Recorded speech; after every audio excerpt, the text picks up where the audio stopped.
Blessed morning po mga minamahal na mga good vibes in Jesus Christ our Lord. So sa umaga pong ito, namnamin muna natin ang lamig ng panahon. Maulit-ulit ko pong sinasabi, ang init naman, December na, ang init pa rin, no? At pero ngayon po parang bawing-bawi naman po ang lamig kada umaga. Although syempre pag tanghali siguro konti iinit. Okay, sa ngayon po, tingnan po natin yung unang bahagi, no, ng Matthew 24. At tingnan din natin mamaya, babasahin natin doon sa Bible, nandun po nakalagay yung Bible. Babasahin natin mamaya. Yes. Okay, tingnan muna natin, ano ba yung unang bahagi? Ang unang bahagi po, ito po ay yung pagkatapos ng rapture. Maraming malilinlang na tao, no? Maraming matutuliro ng mga tao. Kaya madali silang malinlang. Kaya nga po may sinabi diyan, mag-ingat sa mga bulaang propeta, sa mga bulaang Kristo. Actually, para po yun talaga sa tribulation. Pagkatapos po kasi nung rapture, maraming mga lilitaw ng mga sabi-sabi kung ano yung nangyari sa mga believers, bakit sila nawala. Pero, tumpak na tumpak din po ang sinasabi ng Bible, may lilitaw na isang tao during that time. Ito po yung halimaw ng Apokalipsis. Walang iba kundi ang Antikristo. Okay? Baka sabihin nila itong Daily Good Vibes channel na ng Antikristo. Excuse me, hindi no. Ito ay channel ng Panginoong Hesukristo. Kaya lang sinasabi natin yung mangyayari. Hindi ko sinasabing maaaring mangyari. No, talagang mangyayari. No? Kaya itong mga bagay na ganito, I'm so sad.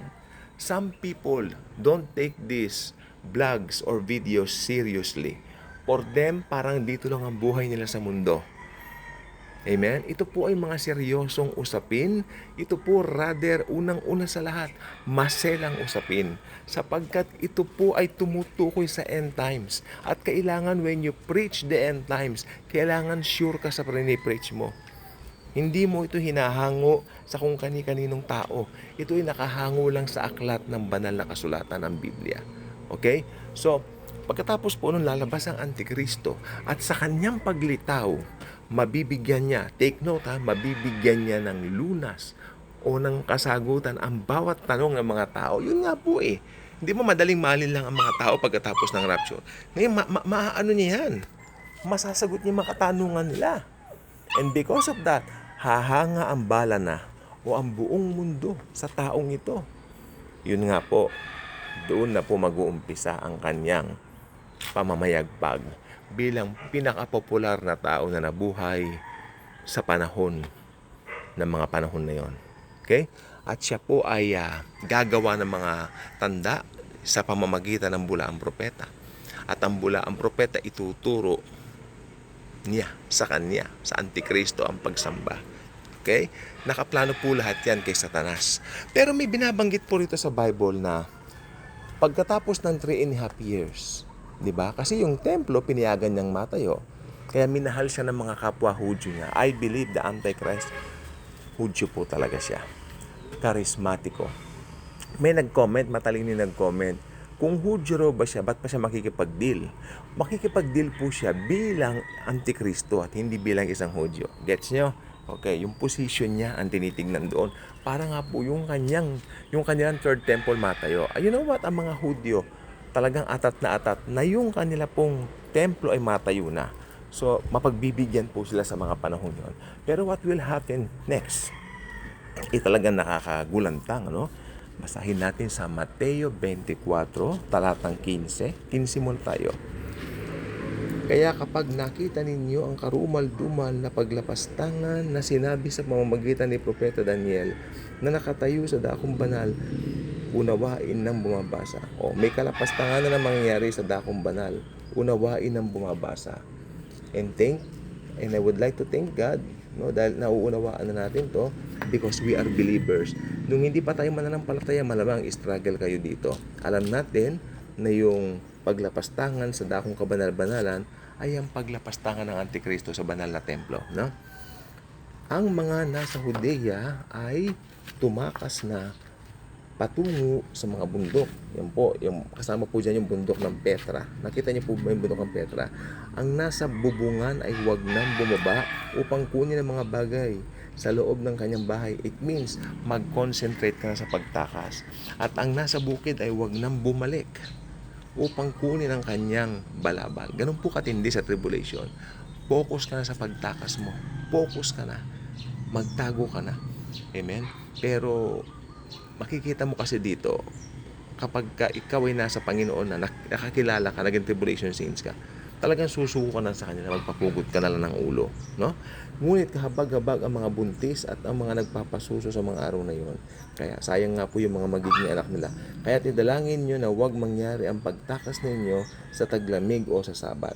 Sapagkat sa panahong yon ay magkakaroon ng matinding paghihirap na hindi pa nangyayari buhat sa pasimulan ng sanlibutan hanggang ngayon at hindi na mangyayari kailanman. That particular verse sa English, Great Tribulation. Ngayon may nagtatanong, saan sa Bible ang Great Tribulation? Aba, puro ganyan ang sinasabi sa akin. Parang dinidebate ako. Present na lang ninyo sa kanya yan. Baka maliwanagan siya, no? Mateo 24. Andun po lahat yun. Yung second part po ang matindi dito. Sapagkat yung second part po, yun yung Great Tribulation. Actually po, yung first part, parang nasa tribulation po yan eh. Pero yung Great Tribulation, ito po yung nalapastangan na yung templo, doon na po yung wrath of God. Doon na po ibubuhos ng Diyos yung galit niya sa mundo. Okay? Sapagkat yung kalapastanganan sumobra na, talagang grabe na. No, ito na po yung kapuspusan ng kasamaan ng buong sangkatauhan. That's it. That's it. Darating na si Kristo, darating na si Lord Jesus, kasamang mga mananampalataya niya. Okay? Pero ang Bible napaka-specific, no? Lahat ng mangyayari. Kalain niyo ang Biblia, tingnan niyo, isang libro lang po ang Biblia, pero nandoon na po yung mga nangyari noon. Okay, yung mga nangyari sa kasalukuyan at yung mga mangyayari pa. Nandiyan lahat. Kaya alam nyo, may kanta nga sa Hillsong, Jesus, you're all I need. Tama po yun. Because the Word of God, the Bible is Jesus Christ Himself. Si Jesus po yan, the Word of God. In the beginning was the Word, and the Word was with God, and the Word was God. In the Word became flesh and dwelt among us. That's Jesus. Okay? If you have Jesus, you have everything. No? Kaya ang kapuspusan sa kalahat-lahatan ay nasa Biblia. No? Ang Biblia nakakalungkot sa ibang tahanan, yung mga tahanan ng mga unbeliever kasi mga Bibles din. Ang linis-linis ng mga Bibles nila, grabe. Hindi po ako nag-exaggerate. Pinagmalaki pa nung isa. Galing pa ng Germany ang Bible ko. Kanya. Nasa matandang relihiyon po sila. At yung Bible nakalagay dun sa altar, may mga statue, mga rebulto siya. Doon nakalagay. Para daw ma-bless yung altar. See? I mean, ang lungkot, ano po, that's an irony, my Lord. Thank you. The Bible is meant to be read, hindi itago. Yung Bible ko nga, gutay-gutay. Hindi ba nakita yung pagkagutay-gutay ng Bible ko? Kaya may poem man akong bago, di ba? Kasi ang Bible po, yan ang salita ng Panginoon. Ang Kristiyano, ang mananampalataya, nauuhaw lagi diyan. Nauuhaw lagi diyan. Kasi nandyan po lahat. No? Kaya itong end times na binabanggit natin, it's written biblically. Kaya yung mga nagsasabi, kung kaiba sa pananampalataya nila, kung ano nung sinasabi diyan, wala naman pong foul na comments, tinignan ko naman po, ayos naman po. Kaya lang, makikita mo yung intent sa mga comment nila. Siyempre, siguro, bakit daw puro biyaya, puro Epeso? Samantalang sa Epeso daw nakalagay doon, tayo ay ginawa sa mabubuting gawa. Tama nga po, tayo ay ginawa sa mabubuting gawa, pero yung gawa natin, hindi nagliligtas yun. Iniligtas ka ng Diyos, kaya ka nakakagawa. Diba? Ganun po yun. It's so easy. It's so easy kung unawain mo. Hindi siya mahirap. The Word of God. Lalo na led ka ng Holy Spirit. Ka-good vibes ka na ba? Kung hindi ka pa ka-good vibes, maging ka-good vibes ka na. Dahil napaka-importante na last days na po tayo ngayon. At dito sa Daily Good Vibes, ang maririnig mo lang po ay ang tinapos na gawa ng Panginoong Hesus. At syempre, ang napipintong pagbabalik niya. Take note sa rapture, para dagitin tayo, at doon sa second coming, babalik siya, kasama na po tayo. Napakasimple, napakalinaw, napaka-detailed, no? Unawain lang, sabi nga binasa natin kanina, unawain ang bumabasa. Okay lang, unawain mo. Hindi ka na nagbabasa, gagawin mong literal. Unawain mo. At sa Daily Good Vibes, inuunawa natin yan at natututunan natin yan at patuloy na matututunan. God bless po sa ating lahat.